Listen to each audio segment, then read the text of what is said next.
Vocês estão bem? Que palavra poderosa semana passada do Marco aqui, não? Glória a Deus pela vida dele. Amados, antes de nós ministrarmos a palavra, o Marco disse aqui, na hora que ele orou, que no mês que vem nós temos as nossas casas de paz. Então vai ser um tempo de colheita, onde nós vamos abrir as portas da nossa casa, para as pessoas conhecerem o Evangelho que mudou nossas vidas. E nós estamos, como igreja, chamando todos a um período de jejum e de oração, nesse mês de setembro, em prol do mês de outubro. Então você que está aqui, que ainda não está jejuando, nós te convidamos a jejuar conosco. Se você não entende muito bem sobre jejum, nós temos uma palavra no nosso canal do YouTube sobre jejum, que vai te esclarecer, vai te trazer entendimento sobre isso. E todos os dias nós estamos aqui orando na igreja, das 6 da manhã às 7 da manhã. Você não precisa vir das 6 às 7, mas você pode vir das 6 às 6h30, das 6h30 às 7, das 6h20 às 10 para 7, você escolhe. Mas tem uma hora para você estar aqui, está sendo uma bênção, tem sido uma bênção para as nossas vidas, e você é o nosso convidado. Amém? Glória a Deus, vamos lá. Amados, hoje nós vamos falar sobre o texto mais conhecido do Novo Testamento. Mas nós vamos entender o contexto que esse texto está envolvido, e eu tenho certeza que vai ser uma bênção para a sua vida, como tem sido uma bênção para a minha.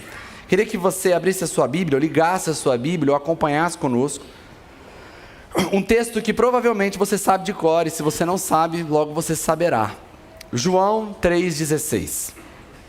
O texto diz: porque Deus tanto amou o mundo, que deu seu Filho unigênito, para que todo aquele que nele crer, não pereça, mas tenha a vida eterna. Quem aqui já tinha visto esse texto? Amém? O que nós não falamos muito é sobre o contexto que esse texto estava inserido.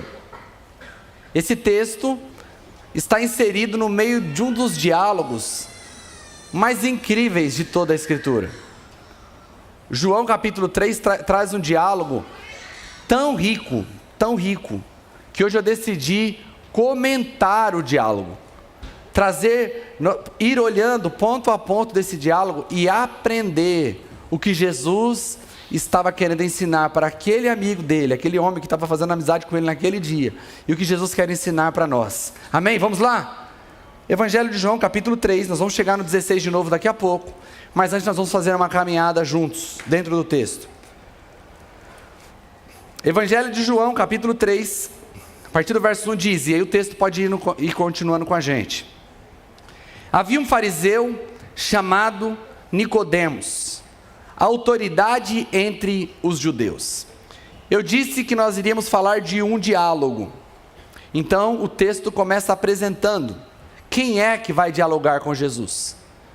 E o texto começa dizendo que esse homem era um fariseu, autoridade do povo judeu, e o nome dele era Nicodemos. Quando nós falamos a palavra fariseu nos nossos dias, logo já vem uma conotação negativa. Fariseu virou adjetivo para religioso hipócrita.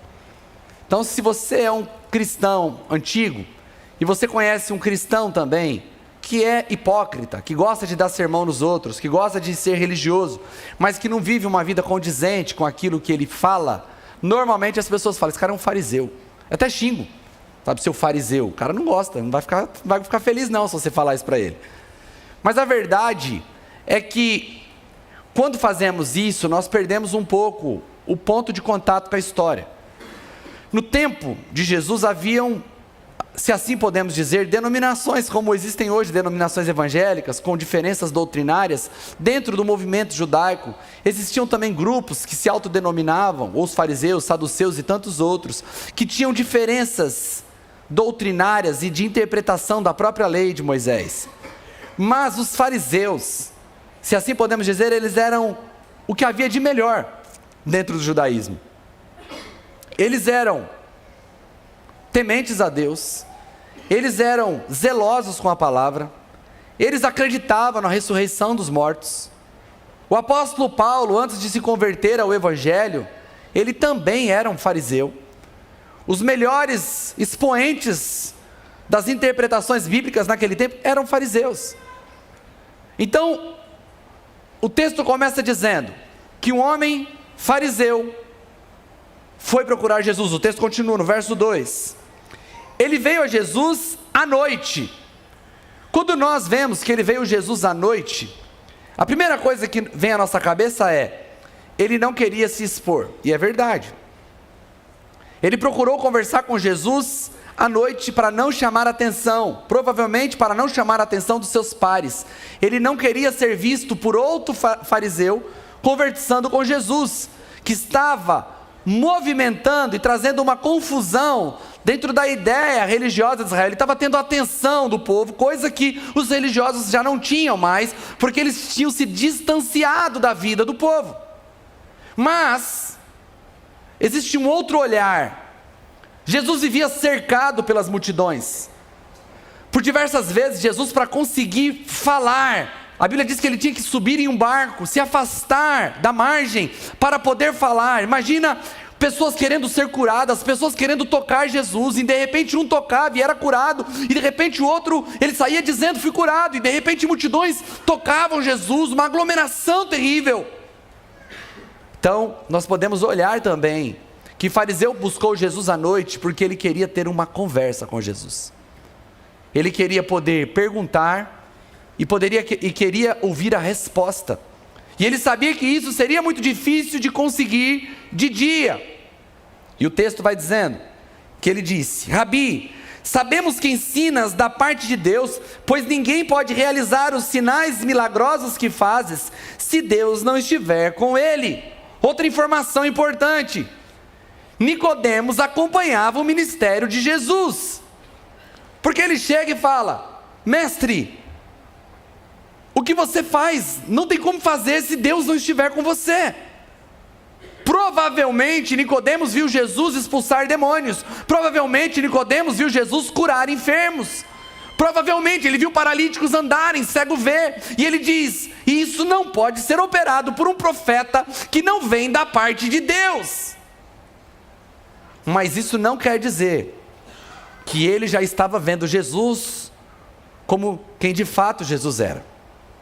A Bíblia diz que em determinado momento Moisés,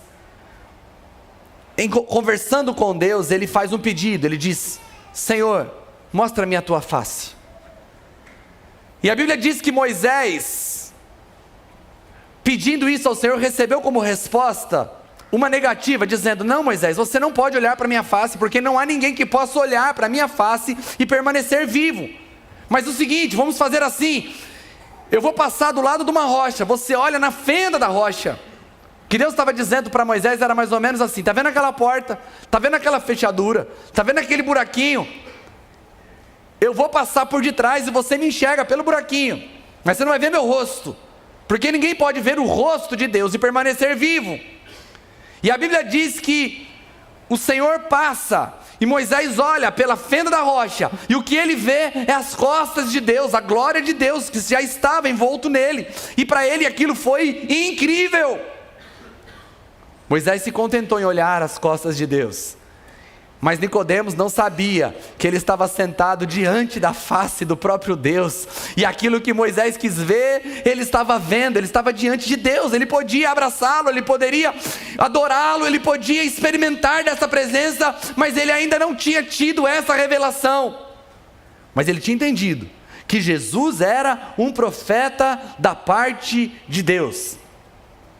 E o texto continua dizendo que em resposta Jesus declarou: em verdade lhe digo, que ninguém pode ver o reino de Deus se não nascer de novo. Nicodemos perguntou: como alguém pode nascer já sendo velho? É claro que não pode entrar pela segunda vez no ventre da mãe e renascer. Vamos entender o espanto aqui de Nicodemos. Imagina você, mulher, ou você, homem. Sua mulher chega para você num dia que ela está com um problema sério de autoestima. Sabe aquele dia que ela já experimentou 5, 6 roupas e ela acha que todas estão feias nela? Não acho que acontece isso com nenhuma mulher, né? Parece que não está dando certo. Ela chega para o marido, pedindo ajuda para o marido, e ela chega e fala assim: amor, fala a verdade, o que eu preciso fazer para ficar mais bonita? Aí o marido dá uma olhada no olho dela e fala assim: você tem que nascer de novo. Acabou, irmão. Só avisa o dia do velório. O que Nicodemos está ouvindo é mais ou menos isso. Nicodemos, se você quiser ver o reino de Deus, ver, ele não está nem falando de parte, ele está falando, se você quiser ver, experimentar, você precisa nascer de novo. Nós precisamos entender o espanto de Nicodemos. Não, Senhor, você está de brincadeira comigo. O Senhor não pode estar falando isso. O Senhor não deve estar falando sobre entrar de novo, porque isso não é possível. E então Jesus, ele continua: em verdade lhe digo, que ninguém pode entrar no reino de Deus, se não nascer da água e do Espírito. As pessoas tentam trazer um problema para o texto, dizendo, não, Jesus está falando de duas coisas, porque primeiro Jesus disse sobre ver, e agora Jesus diz sobre entrar. Não, Jesus não está falando de duas coisas diferentes, Jesus está falando da mesma coisa, ele só está elevando o tom. Ele está dizendo, ei Nicodemos, você não pode ver o reino de Deus se você não nascer de novo. E aí Nicodemos fica espantado e ele aumenta o tom. Você não pode entrar no reino de Deus se você não nascer da água e do Espírito. Existem muitas interpretações, pelo menos 6 interpretações que falam a respeito do que seria a água e o Espírito. Uma das mais aceitas seria que Jesus estava dizendo a Nicodemos, ei Nicodemos, água é batismo, é se arrepender, e Espírito é o que vai acontecer dentro de você. Mas isso só seria possível se Nicodemos entendesse o conceito de batismo cristão. O mais provável é que Jesus estava fazendo referência a um texto do Antigo Testamento que com certeza Nicodemos conhecia, sendo ele o mestre da lei. Qual texto é esse? Ezequiel capítulo 36, do verso 25 ao verso 27, olha o que está escrito no texto. Profecia sobre Jesus, dizendo, aspergirei água pura sobre vocês, e ficarão puros, eu os purificarei de todas as suas impurezas, e de todos os seus ídolos, eu lhes darei um coração novo, e porei um espírito novo no interior de vocês, tirarei de vocês o coração de pedra, e em troca darei um coração de carne, porei o meu espírito no interior de vocês, e os levarei a agir segundo os meus estatutos, e a obedecer fielmente as minhas ordenanças.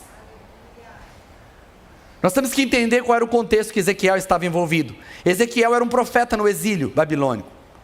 Ezequiel, a maioria de suas profecias eram para aqueles judeus que tinham sido exilados, e algumas cartas para aqueles que tinham ficado no território devastado. A profecia era sempre uma profecia de confronto, dizendo, vocês desobedeceram, vocês foram infiéis. Mas de repente, como um oásis no meio de confronto, Ezequiel, sendo usado pelo Senhor, ele diz, eu vou mudar a dinâmica. Porque qual era a dinâmica? A dinâmica é, eu ordeno, Deus ordena, e o povo desobedece. Eu digo e o povo não faz, eu falo e o povo retruca, eu dou e o povo murmura. Então Deus diz pela boca de Ezequiel, chegará um tempo onde eu vou mudar essa dinâmica, não será mais uma ordem para vocês obedecer, eu vou trabalhar o interior de vocês, eu vou mudar por dentro, eu vou lavar vocês com água, e vou limpar todas as impurezas, eu vou pôr um espírito novo dentro de vocês, e então vocês conseguirão me obedecer. Então quando Jesus faz referência a água e espírito, no mesmo texto, o texto mais provável que ele estava fazendo referência era esse texto de Ezequiel. Eu vou lavar vocês. Então água fala de purificação. E eu vou dar um novo nascimento, ou seja, eu vou colocar dentro de vocês um novo espírito. E o verso 6 continua dizendo assim, de João 3. O que nasce da carne é carne, mas o que nasce do espírito é espírito. Então Jesus começa a pontuar a diferença daquilo que estava trazendo confusão ao coração de Nicodemos. Nicodemos estava pensando em algo físico, na impossibilidade de nascer sendo já velho. Mas Jesus diz, Nicodemos, o que é carne, Você já nasceu uma vez da sua mãe. Isso determina a sua cor, isso determina a sua estatura, isso determina a cor dos teus olhos, a cor do teu cabelo, isso determina a tua genética. Como sua mãe, assim como todo ser humano é descendente de Adão, isso determina suas inclinações para o mal. Eu não estou falando desse nascimento, eu estou falando de outro nascimento. Porque todo ser humano, quando nasce, ele nasce com um espírito, mas o espírito dele está morto. O que significa? Que ele não tem espírito? Não, ele tem. Mas não está dizendo que o espírito está morto? Como posso ter algo que está morto? Morto no sentido de não de aniquilação, mas de separação. Todo ser humano nasce com o espírito separado do Espírito de Deus. E por estarmos separados do Espírito de Deus, estamos corrompidos, estamos inclinados ao pecado, somos incapazes de obedecer. O que Jesus está falando é: eu quero fazer com que você seja regenerado em teu espírito, para que você tenha um novo espírito conectado com o Espírito de Deus. Pastor, Nicodemos entendeu tudo isso? Provavelmente não. Sabe por que ele não entendeu tudo isso? Porque enquanto Jesus estava falando, o Consolador ainda não tinha vindo. Jesus vai dizer: é necessário que eu vá para que ele venha. Venha quem? O Espírito Santo. E quando ele vier, ele convencerá o mundo do pecado, da justiça e do juízo. Nem os próprios discípulos compreendiam direito o que Jesus estava falando. Ele falou: o que eu falo hoje vocês não entendem, mas vocês vão entender depois. Mas nós temos o Espírito de Deus, o Espírito Santo está aqui, e nós podemos olhar para esse diálogo como quem olha para o passado, como quem olha para um mapa, e nós podemos entender o caminho que Jesus estava dando a Nicodemos. Então ele diz: Nicodemos perguntou: como pode ser isso? Nós vamos voltar um pouquinho aqui ainda no 8. E ele vai dizer assim, ainda no 6: o que nasce de carne é carne, o que nasce de espírito é espírito. 7 diz: não se surpreenda pelo fato de eu ter dito, é necessário que vocês nasçam de novo. E ele diz, verso 8: o vento sopra onde quer, você o escuta, mas não pode dizer de onde vem nem para onde vai. Assim acontece com todos os nascidos do Espírito. Jesus diz: Nicodemos, ele pergunta como isso pode ser. Ele está dizendo assim: esse processo, ele acontece longe dos teus olhos, num lugar onde você não pode controlar. E ele usa o vento como uma analogia. Você escuta o vento, você sente o vento, mas você não sabe de onde o vento vem, nem para onde o vento vai. Nicodemos está perguntando: como que isso acontece? Ele está dizendo: acontece longe dos teus olhos, longe do teu controle. Você não tem poder para gerenciar esse processo, mas quando ele acontece, você sente, você escuta, porque ele traz sinais. E então ele continua dizendo, verso 9, Nicodemos perguntou: como pode ser isso? Jesus disse: você é mestre em Israel e não entende essas coisas. Por que Jesus confronta o não entendimento de Nicodemos sobre isso? Imagina que você está escutando algo pela primeira vez, depois de te dizer a primeira vez sobre um assunto do qual você nunca ouviu, a pessoa te faz uma pergunta sobre algo que ela não falou, e você diz: eu não sei, e essa pessoa diz: como você não sabe? Jesus só confronta Nicodemos porque, como eu disse, Jesus estava usando referências do Antigo Testamento, do qual Nicodemos deveria entender. E por que Jesus entende que ele deveria entender? Porque existiam muitas profecias que apontavam para um Messias que iria libertar o povo de Roma, que iria libertar o povo das mãos dos opressores. Mas também havia muitas profecias que falavam sobre a libertação de pecado, sobre um castigo que traz paz, falava de um servo sofredor que viria para levar as nossas dores sobre eles. O que Jesus está dizendo para Nicodemos é: você olha para aquilo que você quer olhar, vocês olham para onde vocês desejam olhar, vocês estão olhando e esperando o Messias que vem poderoso, mas vocês não estão esperando o Messias que vem resolver o verdadeiro problema da humanidade. O problema de vocês não é Roma, o problema de vocês é o pecado.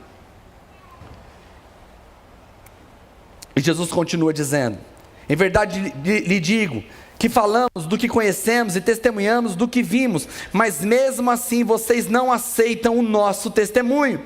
Jesus está falando de onde é que ele está tirando aquelas coisas. Ele está falando sobre a relação dele com o Pai. Verso 12: eu falei de coisas terrenas e vocês não creram. Como crerão se eu falar de coisas celestiais? O que eu acho interessante em Jesus aqui é que ele está falando algo totalmente maravilhoso e ele chama aquilo de terreno. Ele diz o seguinte: eu estou falando de coisas que eu consigo usar analogia para explicar. Eu estou falando de um novo nascimento, eu consigo usar analogia de um bebê. Eu estou falando de vento, o vento vocês conseguem entender. E vocês não estão entendendo mesmo assim. E se eu falar de coisas celestiais, como é que vocês vão crer? De que coisas celestiais Jesus poderia falar? O que era mais celestial do que nascer de novo? E Jesus começa a falar de sua própria identidade. Ele vai dizer no verso 13: ninguém jamais subiu ao céu, a não ser aquele que veio do céu, o Filho do homem. Jesus apresenta a sua identidade como vindo do céu. Verso 14 ele diz: da mesma forma que Moisés levantou a serpente no deserto, assim também é necessário que o Filho do homem seja levantado, para que todo aquele que nele crer tenha a vida eterna. Aqui Jesus está falando de algo que Nicodemos entendia. Números capítulo 21, do 4 ao 9, conta uma história a respeito de um momento de Israel. Eles acabaram de sair do Egito e eles estão reclamando. Deus liberta eles das mãos opressoras de Faraó, mas eles estão com saudade de comer o pepino e o alho que eles comiam no deserto, lá no Egito. Eu quero só abrir um parênteses aqui. Você que tem o costume de reclamar de tudo, você que é viciado em reclamar, que as pessoas, você é tão previsível que as pessoas sabem que você vai reclamar. Abandone esse comportamento em nome de Jesus. Isso não traz fruto nenhum para você e desagrada a Deus. Amém, queridos? Amém. Fecha parênteses aqui. O povo estava reclamando. E eles reclamando. Então de repente eles são castigados. Qual castigo eles recebem? A Bíblia diz que serpentes invadem o acampamento dos hebreus. E muitos deles são mordidos por serpentes venenosas, serpentes com venenos mortais. Então Moisés vai clamar ao Senhor e Deus dá uma solução. Ele diz: Moisés, faça uma serpente de bronze e levante essa serpente de bronze num poste, e peça para que aqueles que foram mordidos pelas serpentes olhem para as serpentes, para a serpente de bronze, e aqueles que olharem serão livres do veneno da serpente. Eu lembro que meu pai, quando falava desse texto, ele ficava indignado. Ele falava: eu não entendo porque que Deus mandou fazer uma serpente de bronze. Sabe por quê? Porque depois essa serpente virou uma tentação para o povo de Israel, e eles acabaram idolatrando essa serpente. Mas o que Deus estava fazendo? Ele estava apontando para o que Jesus iria fazer. Aquele povo estava envenenado pelo quê? Por veneno de serpente. Por que eles foram castigados? Porque eles foram rebeldes. Foram infectados por um veneno que os mataria. Deus estava apontando, fazendo uma ilustração prática do estado do ser humano. O ser humano foi rebelde contra o Senhor, ele foi infectado pelo veneno do pecado. O veneno do pecado leva à morte. O salário do pecado é a morte, o resultado do pecado é a morte. Então Deus faz com que Jesus se torne pecado, o coloca em um madeiro, para que todo aquele que olhe para Jesus, que se fez pecado em nosso lugar, seja liberto do veneno mortal do pecado. Então, Jesus diz: assim como a serpente foi levantada no deserto, assim o Filho do homem será levantado. Verso 16, chegamos no texto conhecido. Ele diz: porque Deus tanto amou o mundo, que deu seu Filho unigênito, para que todo aquele que nele crer, não pereça, mas tenha a vida eterna. Pois Deus enviou seu Filho ao mundo, não para condenar o mundo, mas para que o mundo fosse salvo por meio dele. Jesus revela qual era a intenção de Deus. A intenção de Deus não é castigar, a intenção de Deus não é matar, a intenção de Deus não é mandar para o inferno. A intenção de Deus ao enviar Jesus é nos salvar. Verso 18: quem nele crê não é condenado, mas quem não crê já está condenado, por não crer no nome do Filho unigênito de Deus. Interessante isso. O que ele está dizendo? Deus não condena porque ele é vingativo. Ah, você não crê? Ah, não crê, Zian? Então tá bom, vamos ver, você vai ver se você vai continuar não crendo. Eu vou te mandar para o inferno, não é isso. Eu sei que nós estamos vivendo num tempo do politicamente correto, né? As pessoas não gostam mais de falar de condenação. Tapetiningano gosta de pôr tudo no diminutivo, né? Ah, é só inferninho. Inferninho? É por toda a eternidade, para aqueles que rejeitam a salvação em Cristo Jesus. E eu não posso omitir o que Jesus expôs. Jesus diz assim: a condenação não é porque vocês me rejeitaram, a condenação é o estado de todo ser humano sem Jesus. O que Jesus veio fazer é salvar o ser humano que já está condenado. Todo ser humano, sem exceção, eu, todos nós, sem Jesus estamos condenados, mas Jesus vem para nos salvar da nossa condenação. E ele vai dizer assim, verso 19: este é o julgamento. A luz veio ao mundo, mas os homens amaram as trevas no lugar da luz, porque as suas obras eram más. Pois quem pratica o mal odeia a luz, e não se aproxima da luz, para que as suas obras não sejam manifestas. Quem, porém, pratica a verdade, vem para a luz, para que veja claramente que as suas obras são realizadas por intermédio de Deus. Ele termina falando de si mesmo. Eu venho para a luz, porque minhas obras são verdadeiras, e as minhas obras são praticadas, e você pode ver e provar que elas são da parte de Deus. Mas os pecadores rejeitaram Jesus, porque ao se aproximar de Jesus, o nosso interior fica exposto. Quando eu experimentei, quando eu passei pela minha conversão, embora nascido num berço cristão, embora conhecedor da palavra desde criança, eu já era um adolescente, já tinha me afastado da verdade que os meus pais tinham me ensinado. De repente, num dia, parece que ficou tão claro quão pecador eu era. E naquele momento eu tive uma certeza, uma clareza, que se eu morresse naquele estado eu não iria ser salvo, porque o fruto da minha vida não era um fruto de quem tinha nascido de novo, era um fruto de alguém que nem conhecia Jesus. Então eu clamei, pedi ao Senhor que Ele me salvasse, que Ele tivesse misericórdia de mim, para que Ele não me permitisse continuar na rota que eu estava. E eu percebi que dentro de mim algo começou a mudar. Mas o que Jesus está dizendo é que muitas pessoas, quando se deparam com a luz, eles não gostam, porque a luz traz clareza de quem eles são de verdade. É uma loucura tão grande. É mais ou menos se sua casa estivesse toda bagunçada, e você estivesse bem desanimado assim, olhando para a tua casa, aquela bagunça, um monte de louça na pia, sofá cheio de coisa, não dá nem para sentar direito. Aí você fala assim: apaga a luz, por favor, apaga a luz, eu não quero ficar olhando para isso. Aí apaga a luz, você fala: é que bom agora, a minha casa está arrumada. Uma loucura, não é verdade? Se você acender a luz de novo, a bagunça está toda lá, ou você faz alguma coisa, ou a luz, ou a escuridão, ela só muda o que você está vendo, mas não muda o que é. E o que Jesus está dizendo é que as pessoas fugiam dele, porque ele era a luz que revelava quem de fato as pessoas eram. Mas o mesmo motivo que fez com que muitos fugissem de Jesus, fez com que outros se aproximassem. Porque ao ter os seus pecados revelados, eles entendiam a necessidade de um Salvador. E eu quero tirar algumas verdades desse diálogo. Nicodemos era um religioso e estava à procura de uma direção correta. Ele foi surpreendido com uma missão impossível.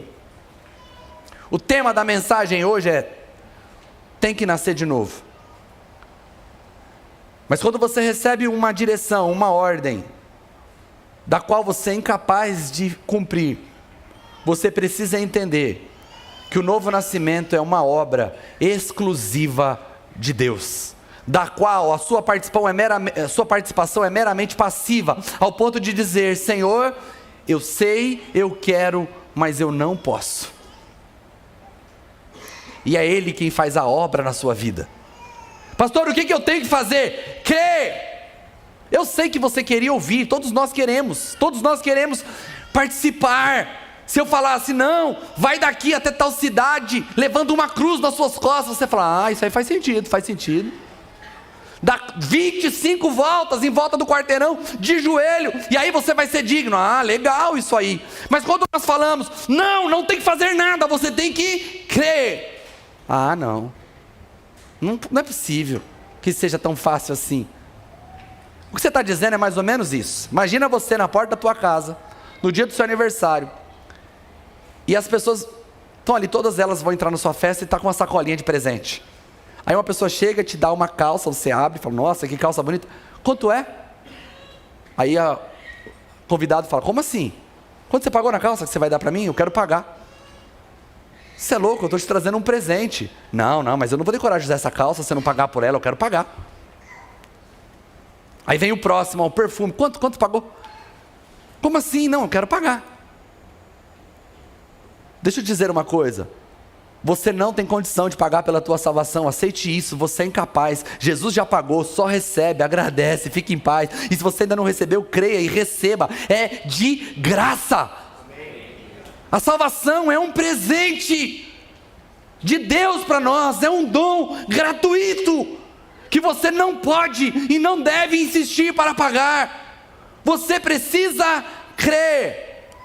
E aí Jesus fala sobre alguns aspectos desse crer, porque Nicodemos vem querendo saber o que tem que ser feito, e ele diz, não tem que ser feito, tem que crer.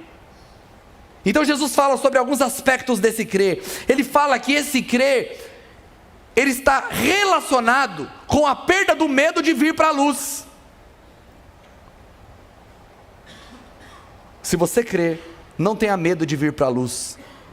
O diagnóstico não te torna mais doente. O diagnóstico só revela a sua enfermidade. E ele é o passo para que você seja curado. Não tem problema se você entender o quão pecador você é. Desde que você entenda que aonde abundou o pecado, superabundou a graça. Existe graça de Deus para o seu pecado. Existe graça de Deus para a sua situação. Existe graça de Deus para a sua circunstância. Então não tenha medo da luz. Não importa o tamanho dos seus pecados. Não importa o tamanho do seu sofrimento. Não importa o quão longe você está, a graça tem poder para te trazer para perto.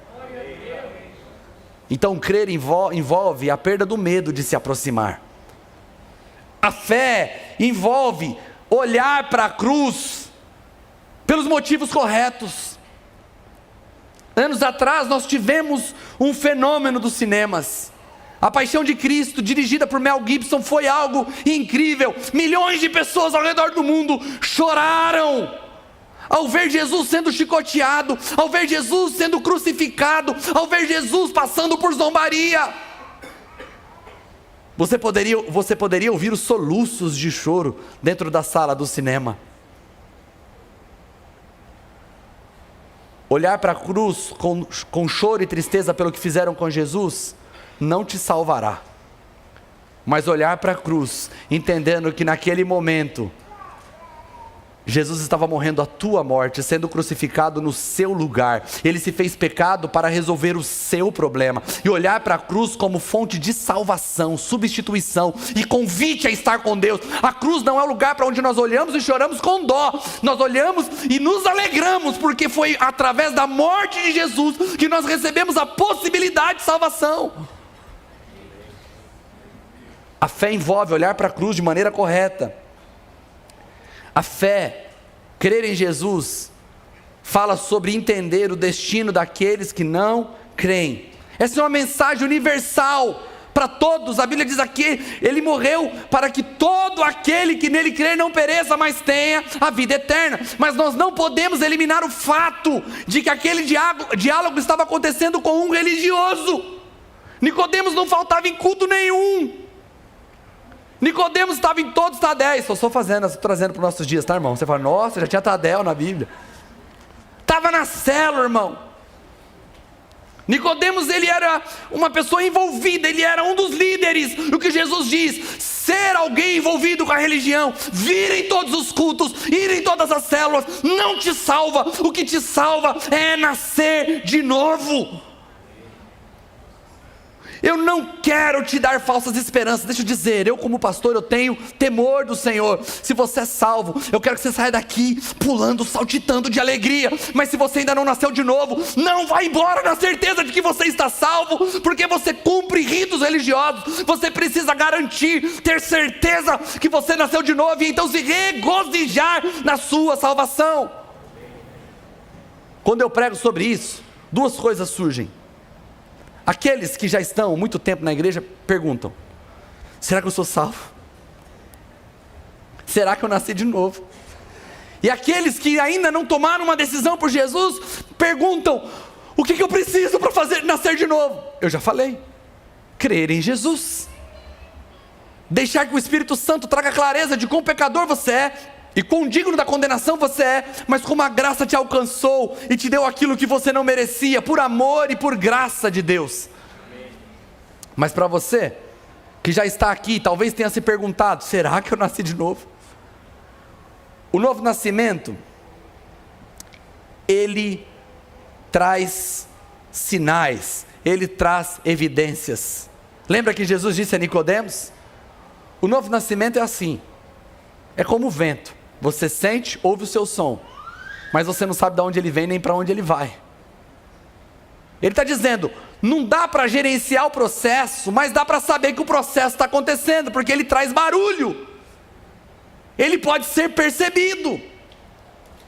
Pastor, como eu faço para saber se eu já nasci de novo?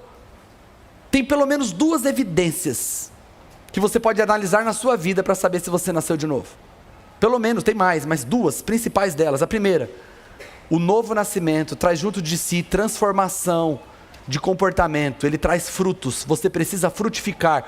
Todo aquele que nasceu de novo precisa carregar junto de si um antes e um depois. Eu não conseguia perdoar, agora eu consigo. Eu não conseguia amar, agora eu amo. Eu não conseguia abandonar a mágoa, agora eu abandono. Eu não conseguia abandonar a pornografia, agora eu abandono. Eu não conseguia abandonar o meu coração, que era nutrido por sexualidade para todo lado. Hoje eu sou fiel, sou leal à minha esposa. Tem que carregar um antes e um depois. Se a sua experiência com Jesus não traz junto de si uma história de antes e depois, talvez você não tenha experimentado o novo nascimento, e você precisa se arrepender essa noite e tomar uma decisão por ele. Pastor, já tem antes e depois, mas tem alguns antes e depois que ainda são discretos, mas eu já estou percebendo mudança. Amém. Você não pode mudar sozinho. Jesus não está dizendo para Nicodemos: Nicodemos, vamos sentar aqui porque existem alguns comportamentos que a gente precisa melhorar. Não, o novo nascimento não é um processo de melhora, é um processo de transformação. Ele quer mudar você. Então uma das evidências é que precisa haver um antes e um depois. A outra evidência sobre o novo nascimento é a perseverança. Não é aquela alegria que a pessoa sobe como um foguete e cai como um trovão. Feliz, alegria, agora pode contar comigo, e bum. O novo nascimento, ele traz um crescimento progressivo na vida da pessoa. É como a luz da aurora, vai brilhando, brilhando até tornar dia perfeito. Pode ser que o seu antes e depois seja bem discreto agora. Você vai dizer assim para mim: pastor, eu falava 20 palavrões por dia, estou falando 18. Tem um antes e depois. Amanhã 16, depois 14, até que o dia que não vai ter mais nada. Agora, você que não falava nenhum, já está falando um. Seu antes e depois é negativo. Entende? Tem que haver um antes e depois, não importa, mas ele é progressivo, em direção à transformação que Jesus propõe para nós. Pastor, quem nasceu de novo não peca? Lógico que peca. Nós estamos, a presença do pecado vai ficar até aqui, até nós termos a nossa glorificação, até que o nosso corpo seja transformado. Mas a diferença de um novo nascido e um não nascido de novo, não é se ele peca ou não, é como ele lida com o pecado, é o que ele sente pós-pecado. A pessoa vem para mim, de livre e espontânea vontade, marca uma reunião, ou liga para mim, e fala: pastor, eu preciso confessar um pecado, quero cumprir Tiago 5,16, Tiago 5,16 diz: confessai pois os vossos pecados uns aos outros, e orai uns pelos outros para que seja curado. Você não precisa confessar para ninguém para ser perdoado, é só para Jesus, amém? Mas Tiago está ensinando um princípio de cura. Quando você está lutando contra um pecado e você não consegue vencê-lo, você pode procurar alguém que te lidera, alguém de confiança, alguém que realmente é de Deus, alguém que tenha provado que ele é alguém que se importa com você. Porque se você falar isso para alguém que não se importa com você, que não é nascido de novo, ou que não tenha boas intenções, ele pode usar a sua informação contra você, e não é isso que a Bíblia ensina, amém? Mas a Bíblia está dizendo que se nós diante de uma liderança séria, você precisa confessar os seus pecados para ser liberto deles. Então quando alguém me procura e diz: pastor, eu preciso confessar um pecado, e a pessoa fala, conta o que aconteceu, você percebe aquela tristeza, aquela angústia. Ela não quis mais esconder aquilo estava dentro dela, pulsando no coração dela. Aí nós podemos dizer a uma pessoa dessa: glória a Deus, não pelo seu pecado, mas porque de fato você é nascido de novo, porque só alguém que nasceu de novo se sente constrangido com o pecado. Não tem como alguém que não nasceu de novo se sentir constrangido com o pecado. Sabe por quê? Porque Deus mudou a tua natureza. Você comia capim, aí Deus mudou a tua natureza, agora você gosta de carne. Aí de repente você vai lá e dá uma mordida no capim, você fala: nossa, que coisa ruim. É porque você comia capim antes, mas agora você não é mais feito para comer capim, agora você é feito para comer carne.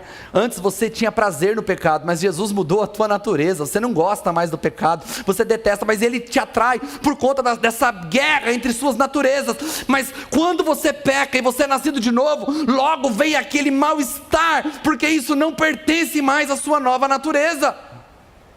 Eu lembro que quando jovem fui num retiro, e no meio do retiro eu procurei um líder e falei: eu acho que eu perdi minha salvação. Eu deveria ter uns 15 anos. Mas por que você acha isso? Ah, porque a Bíblia diz que a blasfêmia contra o Espírito Santo não tem perdão, e eu fui muito bagunceiro, eu ficava zombando às vezes de algumas coisas que aconteciam na igreja, e eu acho que eu blasfemei. Então eu estou muito triste, porque eu amo tanto Jesus, eu quero tanto morar a eternidade com Ele, mas eu não sei, eu acho que eu não tenho mais jeito para mim. Aí ele falou assim: você pode ficar tranquilo que você não blasfemou não. Eu falei assim: mas você nem me conhece, véio? Eu nem te contei ainda as coisas que eu fiz. E ele disse: é impossível alguém que perdeu sua salvação estar tão preocupado com ela, porque só o Espírito Santo causa esse tipo de desejo de amar Jesus e passar a eternidade com Ele. Então se existe um desejo no teu coração de passar a eternidade com Jesus, se quando você peca, você sente uma tristeza, uma angústia, querendo buscar ajuda, eu quero dizer: você está passando por um processo que só o Espírito Santo pode fazer. Mas se você peca de maneira compulsória, e está tudo bem para você, está tudo bem para você esconder o que você não quer ser descoberto, mas pecar você gosta, está tudo bem. Se esse é o seu caso, hoje é dia de você se arrepender dos seus pecados, vir para a luz e deixar Jesus mudar a tua natureza, porque não tem como entrar no reino de Deus se você não nascer de novo. Está claro para você? Mas sabe qual é a boa notícia? Se você experimenta um novo nascimento, as coisas velhas ficam para trás, tudo se faz novo, e você experimenta uma nova identidade. Eu quero terminar lendo esse texto, 2 de Paulo aos Coríntios, capítulo 5, do verso 16 ao verso 21, diz assim: portanto, se alguém está em Cristo, é uma nova criação, as coisas antigas já passaram, eis que se fizeram novas, de modo que de agora em diante a ninguém mais consideramos do ponto de vista humano, ainda que antes tenhamos considerado Cristo desta forma, já não o conhecemos assim. Tudo isso provém de Deus, que nos reconciliou consigo mesmo por meio de Cristo e nos deu o ministério da reconciliação. Ou seja, que Deus em Cristo reconciliou consigo o mundo, não levou em conta as transgressões dos homens e confiou a nós a mensagem da reconciliação. Portanto, somos embaixadores de Cristo, e Deus faz seu apelo por meio de nós. Por amor a Cristo suplicamos, reconciliem-se com Deus, pois foi por nossa causa que Deus tratou como pecador aquele que não tinha pecado, para que nele nos tornássemos a justiça de Deus. Deixa eu dizer algo para você. Você foi tornado justiça de Deus. Ele mudou tua natureza. Você tem que se alegrar. Se você está aqui hoje e você fala: eu tenho evidências de que eu nasci de novo, eu amo Jesus, eu tenho antes e depois na minha vida para contar, e o pecado não faz parte da minha rotina. O pecado é um acidente, e quando acontece me deixa muito mal, e eu busco rapidamente Jesus, porque eu não quero ficar naquela condição. Se esse é o seu caso, hoje não é dia de você ficar triste, hoje é dia de você se alegrar. Você é a justiça de Deus, você tem uma nova natureza. Quando Deus te olha, Ele não olha para o seu passado, Ele olha para quem você é nele. Ele não está contabilizando os seus pecados, Ele não está imputando aos homens os seus pecados, Ele está olhando para você como um filho amado. Você tem paz com Deus por meio de Cristo, está tudo certo. Você pode ter tranquilidade para se relacionar com Ele, tratá-lo como seu pai, e sabendo que Ele não vai te rejeitar porque Ele te ama. Se você está aqui nesta noite, e você ainda não tomou uma decisão por Jesus, ou você está se escorando em uma vida religiosa: não, eu sou evangélico, Eu gosto de ler a Bíblia, mas sua vida continua enfincada no pecado, e está tudo bem. Em nome do Senhor Jesus, se arrependa. Se arrependa para que você possa experimentar aquilo que só o Espírito Santo pode fazer, transformando a sua natureza em uma nova natureza, te dando um novo espírito, para que você consiga viver de forma que agrade ao Senhor. Quero te convidar a ficar em pé.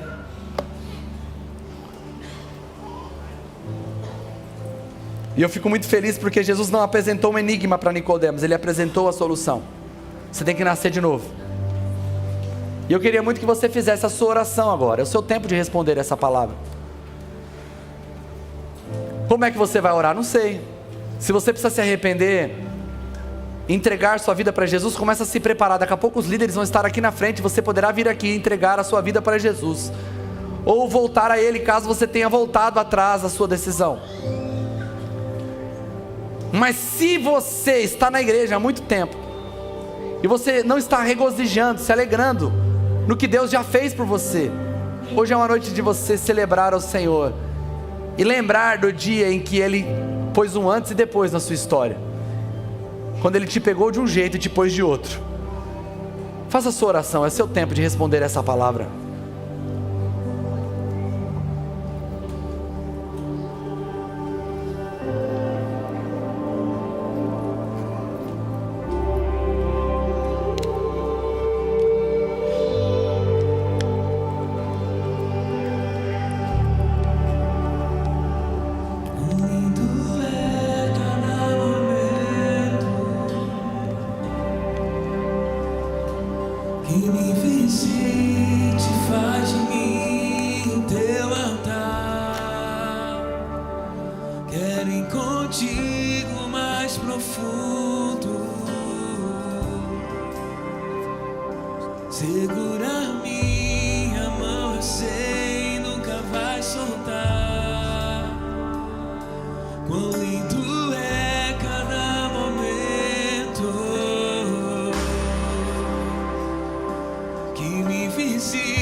Onde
você tem um antes, amém?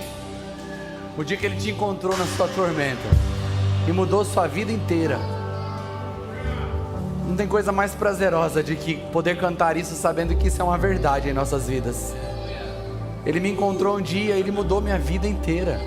Eu não sou mais a mesma pessoa, eu sou outra pessoa. Ele mudou o meu ser, Ele mudou o meu interior. E se você ainda não experimentou isso, não fique distante. Ele está te fazendo essa oferta nesta noite, de ter a sua vida totalmente transformada pelo poder do Espírito Santo. Se você recebe essa palavra, dê uma forte salva de palmas ao Senhor Jesus. Aleluia, aleluia, glória a Deus. Glória a Deus, aleluia. Eu quero convidar os líderes a vir aqui à frente. E eu quero muito dizer a você que se identificou com essa palavra, independente com qual parte dela. Talvez você se identificou com a parte de que você está tão distante e que você precisa de ajuda para se apropriar dessa verdade. Você não se sente novo. Tem cristãos que vivem há tantos anos, são nascidos de novo, mas acreditam na mentira do diabo que não são, e nunca estão felizes, estão sempre tristes, sempre se sentindo condenados. O diabo traz sobre eles uma prisão que os mantém debaixo da culpa e do sofrimento. O Senhor não quer isso para você, você está reconciliado com Ele. Então, se você precisa de ajuda, a comunidade está aqui para orar, servir você nisso. Mas se você ainda não entregou sua vida para Jesus, não fez essa decisão, poxa vida, você é uma pessoa inteligente. Eu sei que é muito bom para ser verdade, que alguém está te dando um presente desse tamanho, é de graça, mas não é de graça porque ele acha que você é o mendigo. É de graça porque você está morto, e morto não consegue fazer pagamento. Então Ele pagou para você, para te trazer vida. Você é como Lázaro, você estava dentro da tumba e Ele disse: vem para fora. Você escutou a voz do Senhor te chamando à vida. Você pode agora sair daí e viver a vida que o Senhor preparou para você. Então você pode tomar essa decisão nessa noite. E se você se afastou dos caminhos do Senhor, volta correndo dizendo: não, fiz besteira, quero voltar. É bonito se arrepender. Não tenha compromisso com o erro. Seja humilde, se arrependa. Mas se você é um cristão, está aqui e precisa de ajuda por qualquer motivo, os irmãos estão aqui para servir você. Nós vamos terminar agora e eles continuarão aqui para te servir. Amém? Senhor, muito obrigado por essa noite maravilhosa. Obrigado por tua palavra que veio de encontro ao nosso coração. Senhor, eu fui impactado pela alegria de saber que eu não sou mais o mesmo. Eu sou outra pessoa. E essa minha nova natureza foi gerada em Ti. É por isso que eu posso te chamar de meu Pai. De saber que em Ti eu encontro amor, eu encontro proteção, eu encontro atenção. Porque o Senhor me ama e se preocupa comigo, e está à minha disposição. E que me ama tanto ao ponto de ter entregado o Teu Filho único, para não ter mais um único filho, mas ter muitos filhos, do qual Ele se tornou o primogênito. Hoje eu tenho um pai e eu tenho um irmão mais velho. E eu te rendo graças, Senhor. Venha sobre mim com essa certeza, e sobre nós com essa certeza, para que possamos sair daqui cheio de alegria. Se existir alguém entre nós que entende que precisa se arrepender essa noite e tomar uma decisão de seguir e se tornar discípulo de Jesus, ajude o Senhor a tomar essa decisão. Nós te agradecemos, Senhor, em nome de Jesus. E que o amor de Deus, a graça de Jesus Cristo, seu Filho, e a comunhão do Espírito Santo venha sobre cada um de nós, desde agora e para todos sempre. Todos digam amém. Que Deus te abençoe e que você tenha uma ótima semana.